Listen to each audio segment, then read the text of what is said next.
भगवान शंकर के 2 विवाह हुए थे। पहला विवाह सती देवी से हुआ था, जिसका प्रसंग आ जाएगा, और कल शिव और पार्वती जी के विवाह का प्रसंग आएगा। तो आज की कथा यहाँ से शुरू होती है कि ब्रह्मा जी नारद जी को कथा सुना रहे हैं, और आज की कथा की जो पूर्णाहुति होगी, उस पूर्णाहुति में आज हम भगवान शंकर का शिव जी का सती जी से विवाह सुनेंगे। तो देखिए, मैं सब आपको इसलिए याद दिला देता हूँ कि कथा के क्रम में आपकी स्मृति बनी रहे, क्योंकि ये जो मन है ना, ये धो देता है। हमारे सामने 3 घंटे तो ऐसा लगता है कि आज ही बैराग ले लेंगे, बस धन्य हो गए, एकदम खोपड़ी सही हो जाता है। और जब तक पैर में चप्पल डाली, जूते डाले, सब यहीं रह जाते, सब धुल जाता है। ये जो मन है ना, इसको कथा सुनना बिल्कुल अच्छा नहीं लगता। इसको तो कोई काम अच्छे लगते ही नहीं जो अच्छे हैं, और दुनिया के जितने गंदे और गलत काम है वो सब इस मन को अच्छे लगते। कोई किसी से कहता नहीं है, आप बुरा मत मानना।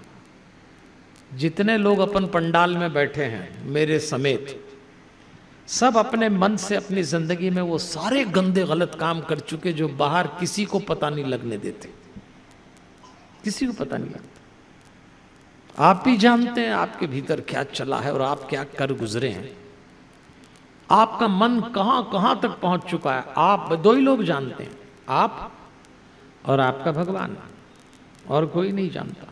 ये अड़ोस पड़ोस को पता लग जाए ना, तो यही निपटारा हो जाएगा एक दूसरे का, घर भी नहीं जाओगे। ऐसा चलता है ये मन। तो इस मन को लगातार धोना, इसी का नाम सत्संग है। एक बार एक गुरु के आश्रम में शिष्य लोग शिक्षा दीक्षा ले रहे थे, और जब समापन हुआ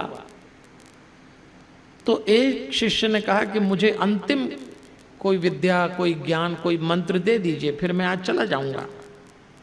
तो गुरु ने कहा ठीक बात है, मैं अंतिम मंत्र दूंगा, और यदि वो बात तुझे समझ में ना आई तो तेरी शिक्षा अधूरी।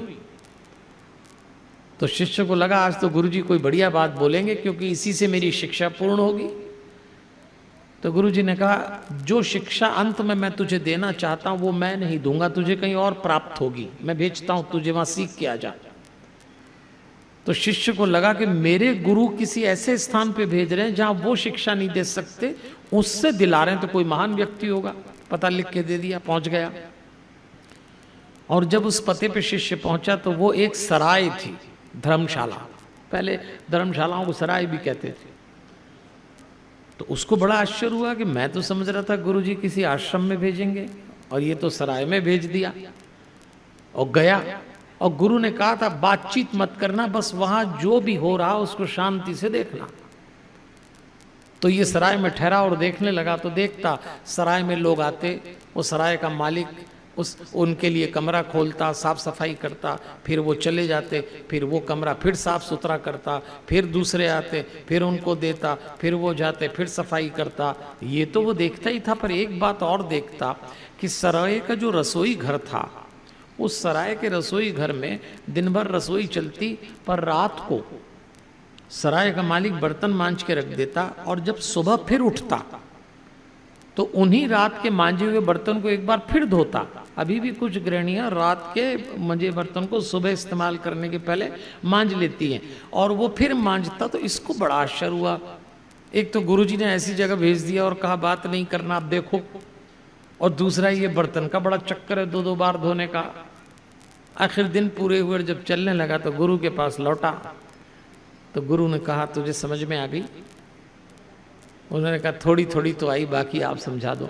तब गुरु ने कहा कि मैंने तुझे वहां इसलिए भेजा था कि तूने सराय में देखा एक मेहमान आता है, सराय का मालिक उनके लिए कमरा व्यवस्थित करता है, वो ठहर के चले जाते हैं, फिर दूसरा आता है फिर व्यवस्थित करता है। बस ये जिंदगी एक सराय की तरह है। आज तुम आओगे, सब कुछ व्यवस्थित करोगे, फिर तुम जाओगे, फिर कोई आएगा, फिर वो जाएगा। ये दुनिया सराय की तरह, इससे मोह मत करो। ये वो कमरा है, ये शरीर जिसमें आज आप ठहरे हैं आपकी आत्मा के रूप में, कल कोई और ठहरेगा, चलता ही रहेगा।